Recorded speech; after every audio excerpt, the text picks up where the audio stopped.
The beauty of crafting culture is the initial work necessary to discover and define values. We as people have values, and as organizations we possess them currently and aspirationally. They're not so much something we make up, yet we uncover them. The three most valuable elements of any human's life I have right here on my table. Time. People. And money. Without these three, we don't exist. Well, really, just without the one, time, but you get what I'm trying to say. We have a phrase in life and business we use when considering these three MVPs. It's the word manage. We talk about time management. We talk about money management, and we definitely talk about people management as if they were real. They're not. Not at all. And when we believe they are, we tend to fail in each of these critical areas.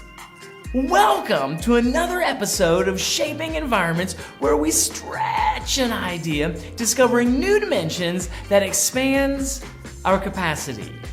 We don't manage any of these three sacred resources. Thinking that way, which the majority of people do, we will find ourselves frustrated. Let's start with time. I love time. He's one of my best friends. He has all the attributes you wish you had. He's reliable, consistent, generous. He's gracious. He's always there for us. If we waste him, he doesn't hold a grudge. He'll give us another 24 hours tomorrow. He'll do that for every human being, regardless of how they treat him. He is the great equalizer. You can't manage him. You can only work with him. When you fight against time, you lose every time. Now, money. Because we acquire and retain it, we have a sense of authority over it. Have you ever heard the stats on lottery winners? Read stories about professional athletes? Know any high-paid executive type folks who are engulfed in debt? Heck, know any middle-class characters who live paycheck to paycheck?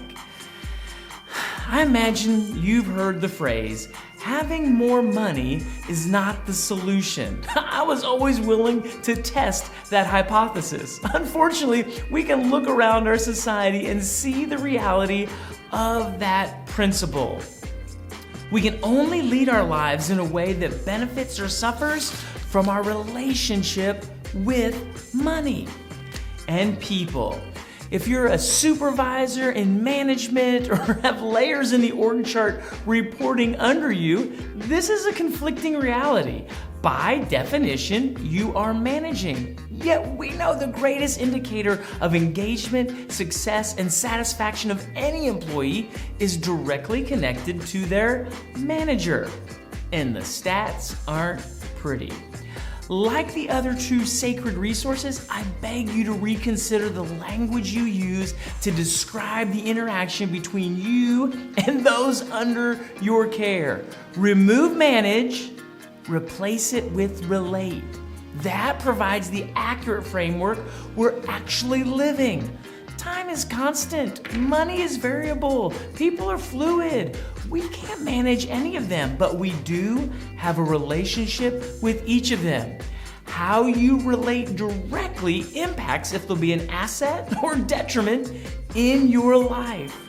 When you remove the idea you can manage them and pivot to building a healthy relationship with each of these sacred resources, you find yourself a lot less frustrated and a whole lot more fulfilled.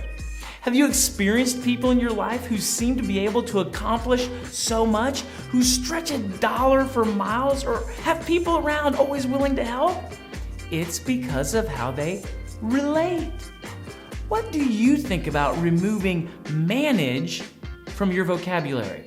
What insights do you have about these three sacred resources? What's your experience trying to manage time, money, and people? I would love for you to contribute below.